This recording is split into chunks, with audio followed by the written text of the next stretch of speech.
नमस्कार। कार्यक्रम परीक्षा सवालमा यहाँलाई हार्दिक स्वागत छ। राष्ट्रिय परीक्षा बोर्ड र नेपाल टेलिभिजनको संयुक्त प्रस्तुति कार्यक्रम परीक्षा सवालको साथमा उपस्थित छु म केशव घिमिरे। दर्शकवृन्द, हामी यस कार्यक्रममा राष्ट्रिय परीक्षा बोर्डले परीक्षालाई व्यवस्थित, मर्यादित र विश्वसनीय बनाउनका लागि गरिरहेका विभिन्न कार्यसँग सम्बन्धित सामग्रीहरू प्रस्तुत गर्ने गर्छौँ र ती सामग्रीसँग सम्बन्धित रहेर चर्चा परिचर्चा गर्ने गर्छौँ। आजको अङ्कमा पनि हामीले राष्ट्रिय परीक्षा बोर्डले परीक्षालाई व्यवस्थित, मर्यादित र विश्वसनीय बनाउनका लागि के कस्ता कार्यहरू गरिरहेको छ यो विषयमा केन्द्रित रहेर कुराकानी गर्नेछौँ। आजको अङ्कमा हामीसँग कुराकानी गर्नका लागि राष्ट्रिय परीक्षा बोर्डका अध्यक्ष डाक्टर महाश्रम शर्मा र गणित विषयका विज्ञ रमेश प्रसाद अवस्थी हामीसँग प्रत्यक्ष स्टुडियोमा उपस्थित हुनुहुन्छ। यहाँहरू दुवैजनालाई कार्यक्रममा स्वागत छ। नमस्कार। अब यति बेला कक्षा 10 को परीक्षाको लागि पनि तालिका तोकिएको छ। चैत 17 गतेबाट हुँदैछ र कक्षा 12 को पनि वैशाख 26 गतेबाट गर्ने भनेर एक खालको निर्णय भइसकेको छ। परीक्षाको तयारी कसरी हुँदैछ यहीबाट कुराकानी। एकदम धन्यवाद। यो राष्ट्रिय परीक्षा बोर्डले यसभन्दा अगाडि नै यो प्रत्येक वर्ष यो वर्ष गर्ने परीक्षाको चाहिँ एउटा शैक्षिक क्यालेन्डर निकालिसकेको छ र त्यस अनुसार चाहिँ यो वर्ष जुन हिसाबले यो चैत महिनाबाट सुरु हुने जुन एसई को परीक्षा छ त्यसलाई 17 गतेदेखि र त्यसपछि कक्षा 12 को अन्त्यमा हुने परीक्षा वैशाखमा चाहिँ गर्ने जुन तय गरिसकेको छ। यसमा धेरै जसो विशेष गरी एसई परीक्षाको व्यवस्थापकीय पक्ष प्रदेश परीक्षा व्यवस्थापन समितिले हेर्ने हुनाले त्यो अरू सम्पूर्ण कुराहरू चाहिँ त्यो प्रदेश अन्तर्गतका जिल्ला केन्द्रहरूको व्यवस्थापन त्यसले गरिरहेको छ र केन्द्रबाट गर्ने परीक्षा राष्ट्रिय परीक्षा बोर्डबाट गर्ने कुराहरू, प्रश्नपत्रका कुराहरू र त्यसबाहेक अरू विषयहरू चाहिँ को तयारी चाहिँ एक हिसाबले पूर्ण भएको छ र हामीले चाहिँ अब चैत 17 गतेदेखि एसई परीक्षा चाहिँ सञ्चालन गर्छौँ। जस्तो बोर्डले परीक्षालाई अलिकति व्यवस्थित, मर्यादित र विश्वसनीय बनाउनका लागि विभिन्न कार्यक्रम गरिरहेको पनि छ। यसै क्रममा अब स्तरीकृत परीक्षा लिने भनेर एक खालको अगाडिदेखि नै तयारी भइरहेको थियो।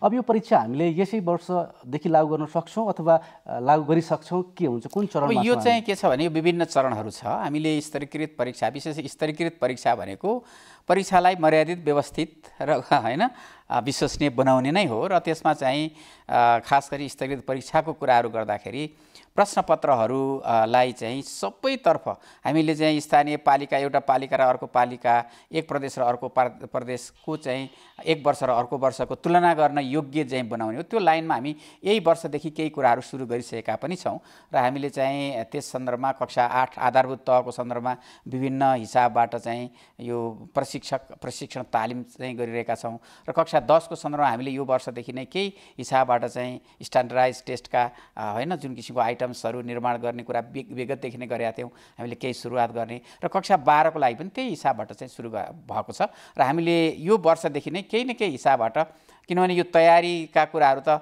सुरुवात भइसकेको छ तर यसलाई एकदम फर्मल्ली लैजाने किसिममा आगामी वर्षदेखि, किनभने पाठ्यक्रममा पनि जुन परिवर्तन भएको छ त्यो पाठ्यक्रम 2076 को पाठ्यक्रम कक्षा 10 मा नयाँ आगामी वर्षबाट चाहिँ त्यो पाठ्यक्रम लागू हुन्छ। त्यस्तै हिसाबले कक्षा 8 को पनि आगामी वर्षबाट हुन्छ र कक्षा 12 को यही वर्षदेखि नै पाठ्यक्रम नै नयाँ पाठ्यक्रम छ। त्यसैले हामीले केही कुराहरू यो वर्ष नै सुरु हुन्छ र कतिपय विषयहरू आगामी वर्षदेखि सुरु हुन्छ। रमेश सर, अब स्तरीकृत परीक्षाको कुरा गरिरहेका छौँ हामीले। यति बेला परीक्षा बोर्डले पनि ती केही विषयहरूमा लागू गरेर जाने भनिरहेको छ। यसको महत्त्व अथवा यसको आवश्यकता किन छ यति बेला? धन्यवाद प्रश्नको लागि।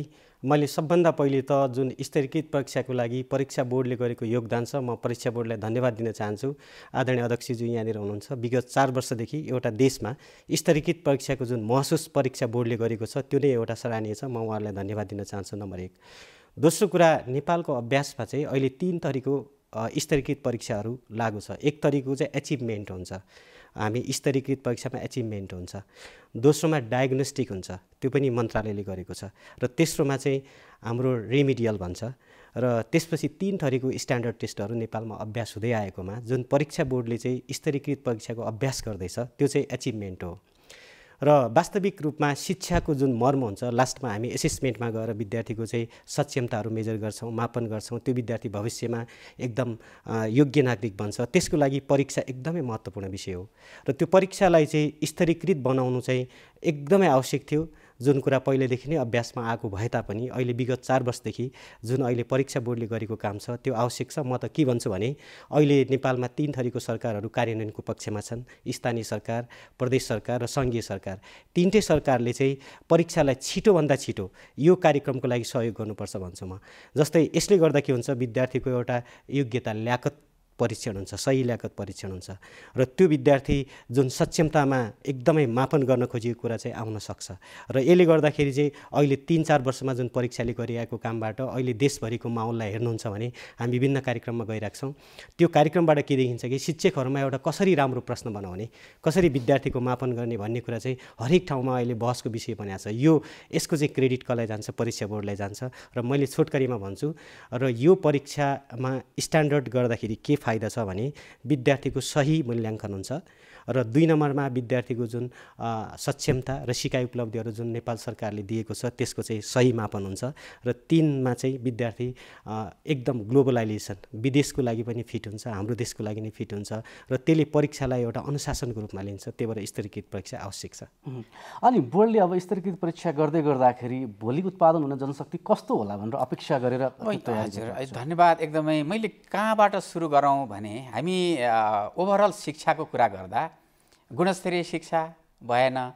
वास्तवमा चाहिँ हामीले हेऱ्यौँ हाम्रो एचिभमेन्ट एउटा राष्ट्रिय रूपमा हामीले हेर्दाखेरि के देखियो त भन्दाखेरि हरेक हिसाबमा चाहिँ के छ भन्दाखेरि कतिपय सन्दर्भमा रिजल्टकै कुरा यो वर्ष हामीले एउटा रिजल्ट हेऱ्यौँ र आगामी वर्षको रिजल्ट हेर्दाखेरि एकदमै त्यहाँनिर ग्याप छ, डिफरेन्सेसहरू छ र एक प्रदेश र अर्को प्रदेशको रिजल्टको कुराहरू हामीले तुलना गर्न खोज्यौँ र अर्को एउटा पालिका र अर्को पालिकाको तुलना गर्न खोज्यौँ। मैले अघि पनि यही कुराहरू भने, किन यो कुरा मैले किन भनिरहेको छु भने स्तरीकृत परीक्षा भन्नाले चाहिँ अहिले पनि शिक्षक जुन किसिमको कक्षा कोठामा पठन पाठन गर्नुहुन्छ उहाँहरूले नै प्रश्नपत्र निर्माण गर्ने हो, उहाँहरूले नै उत्तर पुस्तिका जाँच्ने हो, अनि उहाँहरूले यो परीक्षा सञ्चालन पनि उहाँहरूबाटै गर्ने चाहिँ हो। तर हामी के हो त भने यसमा चाहिँ खास गरी अहिलेको जुन किसिमको प्रक्रिया छ त्यो प्रक्रियामा प्रश्नपत्रहरू टेस्टेड छैन।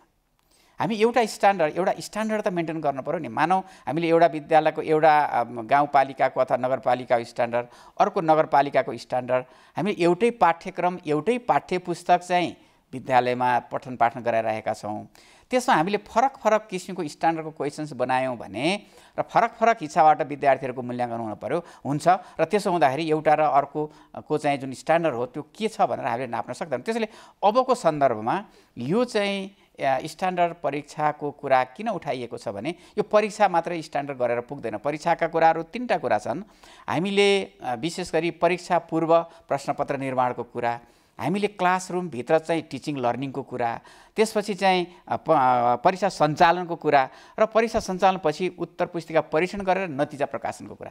हामी चाहिँ कुनै पनि शिक्षाको क्वालिटी अपग्रेड गर्ने सन्दर्भमा धेरै छ। व्यवस्थापकीय पक्षको कुरा त्यहाँ छ हैन।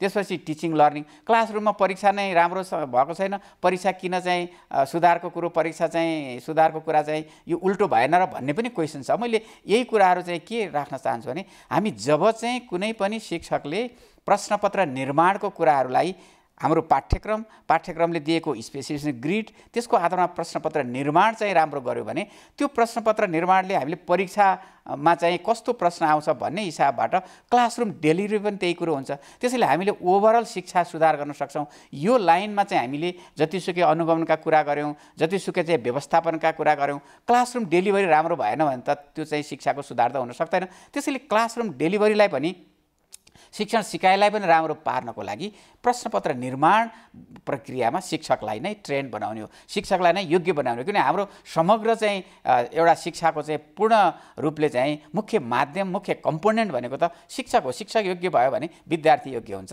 हामीले त बालबालिकाको जब विद्यार्थीलाई हामीले पठन पाठन गर्छौँ र उसको ओभरअल मूल्याङ्कन हुनु पर्यो नि, सही मूल्याङ्कन हुनु पर्यो नि। त्यसैले सही मूल्याङ्कन र उसलाई त्यो मूल्याङ्कनले साँच्चै योग्यताको परीक्षण गर्न सक्ने बनाउनको लागि चाहिँ स्ट्यान्डर्डाइज टेस्ट आवश्यक छ। त्यस हिसाबले चाहिँ हामीले यो कुरालाई अगाडि बढाएको छौँ। अध्यक्षजीले अगाडि कक्षा कोठाको वातावरणदेखि लिएर शिक्षकदेखि लिएर पाठ्यक्रमसम्मका विषयहरू जोडिएर आउँछन् यसमा भन्नुभयो। यसका प्रोसेस कस्तो हुन्छ? यो जुन स्तरीकृत परीक्षामा सबभन्दा पहिला प्रश्नपत्र तयार गरिन्छ, यानि आइटम, हामी टेस्ट आइटम भन्छौँ त्यसलाई, जाँचको लागि लिने प्रश्नलाई हामी टेस्ट आइटम भन्छौँ।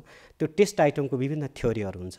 त्यो थ्योरीको आधारमा रहेर त्यसको विश्वसनीयता, वैधता र त्यसपछि वस्तुनिष्ठता यस्ता कुराहरूलाई हेरेर त्यो टेस्ट आइटम बनाइन्छ। र त्यो टेस्ट आइटम बनाउँदैमा पनि अझ ठिक छ छैन भन्ने कुरा चाहिँ हामी पुष्टि नगरिकन विद्यार्थीमा प्री टेस्टको लागि लगिन्छ र विद्यार्थीहरूले प्री टेस्टमा कस्तो पर्फर्मेन्स देखाए र त्यो पर्फर्मेन्स देखाइसकेपछि त्यसको चाहिँ हामी आइटम एनालाइसिस गरिन्छ र त्यो एनालाइसिस गर्दाखेरि उसको डिफिकल्ट लेभलहरू, आइटम कस्तो छ, विद्यार्थीले कतिजनाले सल्भ गरे जस्ता कुराहरू हेरेर त्यसपछि जुन आइटमहरू, जुन प्रश्नहरू जाँचमा सोधिने प्रश्नहरू ठिक छन् त्यसको लागि एउटा ब्याङ्किङ गरिन्छ र आइटम ब्याङ्किङ भनिन्छ।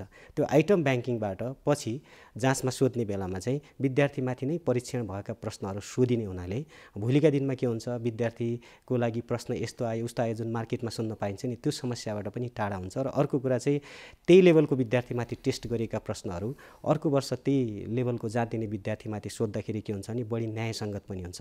त्यसैले यो चरणहरू स्तरीकृत परीक्षाले पार गर्ने हुनाले पक्कै पनि शिक्षाको सुधारको लागि र एउटा गुणस्तरीय म्यान पावर हामीले जुन प्रोडक्टिभिटी दिनु छ राज्यले, त्यसको लागि चाहिँ स्तरीकृत परीक्षा छिटोभन्दा छिटो लागू गर्नु एकदमै आवश्यक हुन्छ। अब स्तरीकृत परीक्षा र अहिले भइरहेको जुन परीक्षा छ त्यसमा फरक के हुन्छ? खास गरी अहिले र स्तरीकृत परीक्षा फरक चाहिँ होइन। आखिर परीक्षा त नियमित प्रक्रिया हो र हामीले यो परीक्षालाई अगाडि लान चाहिँ पर्छ। एउटा कुरा अघि सरले नै भने जस्तै अहिले जुन किसिमको परीक्षा भइरहेको छ, अहिले चाहिँ हामीले शिक्षकबाट निर्मित जुन किसिमको प्रश्नपत्रहरू छ, आइटम्सहरू भन्नुभयो सरले, ती चाहिँ प्रश्नपत्रहरू अहिले मानौँ यो प्रदेशमा हैन, बागमती प्रदेशमा एउटा मतलब प्रश्नपत्रहरू तयार भयो। अहिले बनाएका प्रश्नपत्रहरूलाई हामीले यो चाहिँ त ठिक होला हैन, अहिले यो प्रश्नपत्रको स्ट्यान्डर्ड एउटै होला भनेर चाहिँ अहिले हामीले भनेका छौँ। हामीले एसीकै उदाहरण चाहिँ मैले भन्छु कि अहिले हामीले एसी परीक्षा लिँदाखेरि बागमती प्रदेश अथवा अरू गण्डकी प्रदेश, अरू धेरै प्रदेशहरूमा 7 प्रदेशमा 7 किसिमका प्रश्नपत्रहरू हामीले पठाउँछौँ। अहिले प्यारालल सेटहरू भनेका छौँ हामीले। तर त्यो प्यारालल सेटहरू अहिले चाहिँ के छ भने टेस्टेड छैनन्। विद्यार्थीको स्ट्यान्डर्ड अनुसार ती प्रश्नपत्रहरू छन् कि छैनन् भनेर हामीले टेस्ट गरेका छैनौँ। जसले गर्दा हामीले अड्कल गरेर हाम्रो सरहरूले, म्याडमहरूले जसरी हाम्रो विज्ञहरूले चाहिँ प्रश्नपत्र बनाउनु भएको छ, ती प्रश्नपत्रहरू अड्कल गरेर एउटै स्ट्यान्डर्ड होला भनेका छौँ।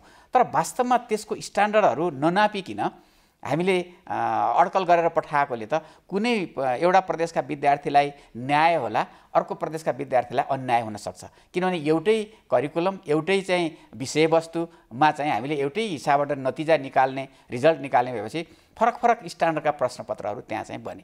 तर भोलिको अवस्था यो स्तरीकृत परीक्षा भनेको के हो भने यसबाट कुनै धेरै कुरो होइन, तिनै प्रश्नहरू, ती जुन किसिमको प्रश्नहरू चाहिँ अहिले चाहिँ छन् त्यस्तै प्रश्नहरू विभिन्न जिल्लाहरूबाट, विभिन्न विज्ञहरूबाट, विभिन्न विषयगत शिक्षकहरूबाट कलेक्सन गरिएका प्रश्नहरूलाई फेरि त्यसलाई मोडरेसन गरेर त्यो मोडरेसन गरेका प्रश्नहरूबाट चाहिँ जुन जुन कुराहरू मोडरेसन गर्दाखेरि आए त्यो टेस्टेड गरियो। त्यो टेस्ट गर्दाखेरि एउटा फेरि पूर्व परीक्षा लिइयो। पूर्व परीक्षा लिँदाखेरि चाहिँ उनीहरूबाट जुन प्रश्नहरू विद्यार्थी, कुनै पनि एउटै विद्यार्थीले पनि उत्तर दिन सकेन भने त त्यस्ता प्रश्न सोध्न त उपयुक्त भएन। त्यसले त्यस्ता प्रश्नहरू जो अनुपयुक्त प्रश्न छन् त्यसलाई आउट गरेर बाँकी भएका जुन किसिमको स्तर अनुसार प्रश्नहरू छन् ब्याङ्कमा राखिन्छ र त्यहाँबाट चाहिँ निस्केका प्रश्नहरू सबै एउटै स्ट्यान्डर्डका हुन्छन् र त्यसरी नाप्दाखेरि विद्यार्थीको सही मूल्याङ्कन, कुनै विद्यार्थीलाई मर्का पर्ने कुराहरू चाहिँ भएन। त्यसैले यो सही मूल्याङ्कन हुन्छ। त्यसैले भोलिको अवस्थामा हामीले विद्यार्थीको सही मूल्याङ्कन गर्नको लागि, कसैलाई मर्का नपर्ने गरी मूल्याङ्कन गर्नको लागि हामीले स्तरीकृत प्रश्नहरू बनाउने भनेका हौँ। स्तरीकृत प्रक्रियाबाट गऱ्यौँ भने साँच्चै विद्यार्थीहरूको मूल्याङ्कन सही हुन्छ र सबै विद्यार्थीले चाहिँ न्याय पाउँछन् र यसको आधारमा हामीले चाहिँ क्लासरुम ओभरअल शिक्षा प्रणालीलाई एउटा गुणस्तरीय बनाउन सक्छौँ भन्ने नै यसको चाहिँ मुख्य ध्येय हो। पक्कै पनि। रमेश सर, अब तपाईँ स्तरीकृत परीक्षाको विषयलाई लिएर त्यसमा आबद्ध भएर धेरै कार्यक्रममा पनि सहभागी हुनुभएको छ, प्रशिक्षकको रूपमा पनि सहभागी हुनुभएको छ। अब एकातर्फ बोर्डले जुन खालको प्लान गरिरहेको छ त्यो अनुसार हामीले स्थानीय तह अथवा प्रदेशमा गएर त्यो खालको तालिम गर्दै गर्दा अथवा त्यो त्यहाँका शिक्षकहरूसँग कुराकानी गर्दै गर्दा अथवा स्थानीय तहका व्यक्तिहरूसँग कुराकानी गर्दै गर्दा यसलाई कुन रूपमा लिएका छन् तिनीहरूले? धन्यवाद प्रश्नको लागि। एकदमै उत्सुक भएको छन्। हामीले जे फिल्डमा देख्यौँ त्यही कुरा राख्ने हो र उहाँहरूको भनाइ के छ भने यो चाहिँ छिटै सुरु हुनुपर्थ्यो, ढिलो सुरु भयो। अब यो चाहिँ एकदमै निरन्तर जानुपर्छ भन्ने छ। अहिले सबभन्दा ठुलो समस्या कक्षा कोठाको सिकाइ हो र जब स्तरीकृत परीक्षाको लागि टेस्ट आइटमहरू मार्केटले जब टेस्ट गर्छ, हेर्छ, विद्यार्थीले महसुस गर्छ, त्यसपछि कक्षा कोठाको सिकाइ आफै सुध्रिएर आउँछ। र हाम्रो जुन अहिले टेस्ट आइटम थ्योरीले दुईवटा कुरालाई चिन्छ, एउटा पाठ्यक्रम र अर्को विशिष्टीकरण तालिका। र प्रायःजसो समाचारहरू के आएको देख्छौँ हामी भने पाठ्यपुस्तक पुगेन, पाठ्यपुस्तकबाट प्रश्न आएन भन्ने कुराको समस्या पनि निराकरण भएर जान्छ। किनभने देशको लगानी भनेको पाठ्यक्रममा हो र त्यो पाठ्यक्रमलाई क्लासरुममा प्रयोग गरिन्छ र पाठ्यक्रमबाट जब विद्यार्थीको ल्याकत एसेसमेन्ट लिइन्छ त्यो बेलामा चाहिँ विशिष्टीकरण तालिकाले काम गर्ने हुनाले सम्पूर्ण जो साथीहरू यो काममा चाहिँ हामी लागिपरेका छौँ सबैलाई चाहिँ यो कुरा एकदम निर्दिष्ट पनि हुन्छ र हामीले शिक्षाको मापन राम्रोसँग चाहिँ राज्यले खोजेको कुरा दिन पनि सक्छौँ। त्यसैले सबै तहबाट सबै सरोकारवाला व्यक्तिहरूले चाहिँ यो काममा स्तरीकृत परीक्षामा छिटोभन्दा छिटो गर्नुपर्छ भन्ने कुरा चाहिँ यो एकदमै आवाज हो। अनि यहाँनिर मैले जान्न खोजेको जस्तो हामी त्यहाँका शिक्षकहरूसँग अथवा हामीले तालिम दिँदाखेरि विभिन्न पक्षहरूसँग हुँदै गर्दाखेरि उहाँहरूले चाहिँ जस्तो हामीले स्तरीकृत परीक्षाको कुरा गर्दै गर्दाखेरि उहाँहरूको क्षमता विकास पनि स्तरीकृत हुनुपर्छ कि पर्दैन, अथवा त्यो लेभलमा आउनको लागि उहाँहरू तयार हुनुहुन्छ कि हुनुहुन्न भन्न खोजेँ। एकदमै तपाईँले राम्रो प्रश्न सोध्नुभयो, किनकि आइटम राइटिङ गर्नुभन्दा पूर्व यानि टेस्ट आइटम तयार गर्नुभन्दा पूर्व त्यसको लागि जे कुराहरू चाहिन्छ नि त्यसका थ्योरीका कुराहरू होलान्, त्यसका विषयवस्तुका कुरा होलान्, त्यो कुरा त स्थानीय निकायले पनि बेला बेलामा अनि त्यस्तो वर्गलाई दिइराख्नुपर्छ र हरेक स्थानीय निकाय र प्रदेशले एउटा कमिटी बनाउनुपर्छ, एउटा फोरम बनाउनुपर्छ त्यो आइटम राइटरहरूको, र त्यो आइटम राइटरहरूको फोरमबाट जुन आइटमहरू बन्छन् त्यो आइटम मोडरेसन हुन्छ अगाडि सरले भने जस्तै। त्यसपछि यसमा परीक्षा बोर्डले चाहिँ आवश्यक टेक्निकल सपोर्ट दिन्छ र त्यसपछि त्यो एउटा आइटम ब्याङ्क जब डेभलप हुन्छ नि त्यसबाट चाहिँ परीक्षा लियो भने सबै कुरा हुन्छ। मलाई लाग्छ यो वर्ग छ, तर पनि के छ निरन्तर लागिरहने वर्ग छैन, त्यो निरन्तरता हुँदैन कि भन्ने कुरा एउटा हाम्रो चाहिँ आशंका मात्र हो। तर जुन चाहिँ त्यो हामीले काम गर्ने व्यक्तित्वहरू हुनुहुन्छ जो पढाइराख्नु भएको छ अथवा यो क्षेत्रमा काम गरिराख्नु भएको छ उहाँहरूको जुन इच्छा शक्ति छ त्यो निरन्तर हामीले यदि अगाडि बढाउने हो भने एकदमै गुणस्तरीय हुन्छ भन्नेमा हामी विश्वस्त छौँ र त्यो खालको परिवेश पनि देखिएको छ। अब हामीले प्रश्न ब्याङ्क बनाउँदै गर्दाखेरि त्यहाँ चाहिँ भएका चिजहरू सुरक्षित रहन्छन्, प्रश्नपत्रहरू सुरक्षित रहन्छन् भन्ने कुरोमा बोर्ड विश्वस्त हुने आधार यो चाहिँ हामी जुनसुकै कुरालाई नेगेटिभली हामी भन्नुहुन्न। हामी त संसार यति परिवर्तन भयो, आइटीको जमाना यति चाहिँ विकास हुँदै गयो, हामीले त प्रश्न ब्याङ्कमा त हजारौँ प्रश्नहरू राखेर अहिले चाहिँ यो क्याम्ब्रिज होइन युनिभर्सिटी क्याम्ब्रिज भनेपछि त नेपालमा सबैभन्दा चाहिँ विश्वसनीय हो नि। क्याम्ब्रिजले त अहिलेसम्म 1 वर्ष हरेक चाहिँ सर्टेन इयरसम्म त क्वेसन्स बदल्दैन, के अरे त्यो क्वेसन्सहरू चाहिँ एउटै दोहोरिँदैन।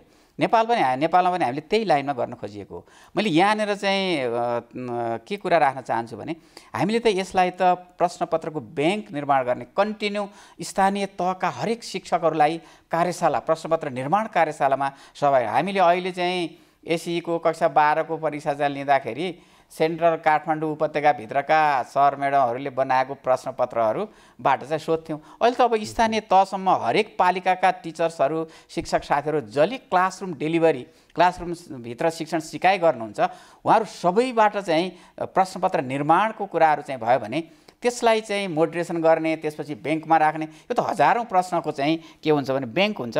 त्यो हजारौँ प्रश्नको ब्याङ्कबाट चाहिँ आउने किसिमको कुराहरू त हजारौँ प्रश्नको ब्याङ्कबाट चाहिँ बच्चाहरूलाई दिने कुरा, बच्चा त एकदमै त्यो चाहिँ शिक्षकले त्यो किसिमको पढाउन सक्यो, जान्न सक्यो, सपोर्ट गर्न सक्यो भने त एकदमै राम्रो कुरो हो नि सर। त्यसलाई हामीले नेगेटिभली लिने कुरो होइन। अबका प्रश्नहरू हामीले त ओपन बुक सिस्टमको कुरातर्फ पनि जाने भनेर विश्व बजारमा आइरहेको कुराहरू छ। हामी चाहिँ त्यतातर्फ भन्दा पनि स्ट्यान्डर्डाइज टेस्टतिर जानुपर्छ भनिरहेका छौँ। भोलि ओपन बुक सिस्टमको कुरा पनि आउला। त्यसैले हामीले यो कुराहरूलाई त यति यो सानो हिसाबले सोच्ने होइन, हामी त ब्रोड हिसाबले हाम्रो दृष्टिकोण ठुलो गऱ्यौँ भने त्यही लाइनमा हामीले विकास गर्न सक्छौँ। त्यसैले हामीले त्यो दृष्टिकोणलाई चाहिँ बदल्न पर्छ र त्यो बदल्दाखेरि त्यहाँ कुनै किसिमको शङ्का हुने कुराहरू चाहिँ केही छैन। किनभने त्यहाँ त एकदमै चाहिँ के हो त भन्दाखेरि सेन्ट्रलदेखि स्थानीय तहमा प्रशासनिक कुराहरू एउटा होइन, प्रशासनिक कन्ट्रोल चाहिँ कुराहरू चाहिँ छ। दोस्रो के भने हरेक चाहिँ इन्डिभिजुअल टिचर्सहरूले चाहिँ त्यो बनाउन जान्नु पर्यो, सर्टेन मोडरेसन गर्ने चाहिँ कतिपय शिक्षकहरू हुनु होला। त्यसैले यहाँनिर 2 जना 4 जनाले चाहिँ राख्ने भन्ने कुरो छैन।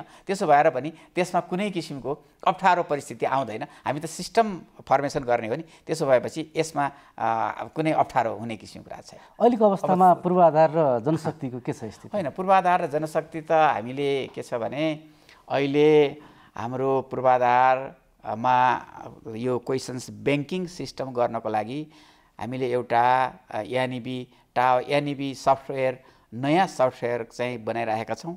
त्यसमा चाहिँ हाम्रा प्रशिक्षकहरू जो चाहिँ हाम्रो चाहिँ ट्रेनरहरू हुनुहुन्छ, जो चाहिँ विज्ञहरू हुनुहुन्छ, उहाँहरूले त्यसलाई प्र्याक्टिस गरिराख्नु भएको छ। भोलि चाहिँ हामी त्यो चाहिँ जुन किसिमको प्रश्नपत्र निर्माण गरेर चाहिँ ब्याङ्किङ सिस्टम कसरी गर्ने भन्ने खालको कुरा पनि एउटा ट्रेनिङ चाहिँ हामीले अलरेडी चाहिँ 2 तह 3 तहको ट्रेनिङ दिइसकेका पनि छौँ। र त्यसबाहेक चाहिँ नेपालभरि अहिले चाहिँ हरेक जिल्लाका इङ्ग्लिस, म्याथमेटिक्स, साइन्सका टिचर्सहरूलाई ट्रेनिङ दिएर हामीले ट्रेनर पनि बनाएका छौँ। र प्रदेश तहमा चाहिँ विभिन्न प्रदेशहरूले जस्तै केही दिन अगाडि गण्डकी प्रदेशमा चाहिँ हामीले ट्रेनिङ चाहिँ चल्यो, शिक्षकहरू ट्रेनिङ चाहिँ लिइराख्नु भएको छ। र स्थानीय पालिकाहरूले पनि स्वतः आफ्नो हिसाबले पनि विभिन्न शिक्षकलाई तालिम दिइराख्नु भएको छ। शिक्षकका फोरमहरू आफै पनि अबको कन्टेक्स्टमा हाम्रो पाठ्यक्रमले दिएको स्पेसिफिक ग्रिड अनुसारका चाहिँ प्रश्नपत्र निर्माण कार्यशालाहरू सञ्चालन भइरहेका छन्। किनभने पाठ्यक्रमले नै यसरी चाहिँ जाने भनिसकेपछि त्यो कुरामा एकदमै प्र्याक्टिस भइरहेको छ। त्यसैले हामी अब के सुख छैन भने पुरानै परिपाटी अनुसार चाहिँ एउटा चाहिँ मतलब घोकाएर अनि त्यसपछि पठन पाठनमा चाहिँ एकदमै ब्याक भएर अब उपयोग छैन। अबका विद्यार्थी भनेका त शिक्षकभन्दा धेरै अगाडि छन्। अब त शिक्षकले एकदमै फेसिलिटेसन गर्ने, सम्पूर्ण कुराहरू सिकाउने र अगाडि जाने। त्यसैले अबको जमाना हामी चाहिँ विगत जस्तो चाहिँ सोच्ने होइन। स्थानीय पालिकाहरूमा हरेक विद्यालयका शिक्षकहरूलाई स्थानीय पालिकामा कार्यशाला सञ्चालन गर्ने, प्रश्नपत्र निर्माण होइन, त्यसपछि प्रश्नपत्र निर्माण मात्र होइन, त्यसको व्यवस्थापन, उत्तरपुस्तिका परीक्षण, सम्परीक्षण र विद्यालयमा चाहिँ यो पनि के हो त भने एउटा विद्यालयको एउटा समग्र शैक्षिक व्यवस्थापनभित्रको महत्त्वपूर्ण पाटो चाहिँ के हो त भने परीक्षा व्यवस्थापन हो। परीक्षा व्यवस्थापनका कुराहरूमा हामी स्थानीय पालिका केन्द्रदेखि पालिकासम्मले सबैको सहयोग आवश्यक छ।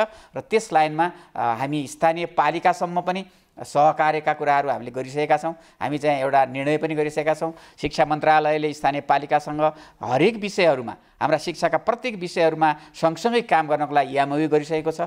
र परीक्षाका सवालमा पनि हामी त्यही लाइनमा अगाडि बढ्ने लाइनमा हाम्रा कामहरू अगाडि बढेका छन्। अनि अब स्तरीकृत परीक्षाको विषयमा यो सन्दर्भमा चुनौती र सुझावहरू के देख्नुहुन्छ तपाईँ?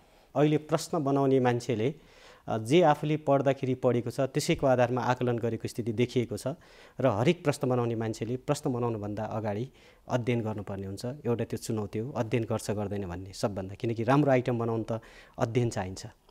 र दोस्रो कुरा चाहिँ यसको अब सुझाव के हो भने जसरी हाम्रो स्थानीय निकायमा शिक्षा हेर्ने भनौँ न एउटा परीक्षा समिति हुन्छ, त्यो परीक्षा समिति एक्टिभ हुनुपर्छ। त्यसमा विभिन्न विषयका विज्ञहरू हुनुहुन्छ र उहाँहरूले नै यो काममा एकदमै तल्लीन साथ लाग्यो भने मलाई लाग्छ यो काम छिटो अगाडि बढ्छ। र एउटा राम्रो पक्ष त्यो हो।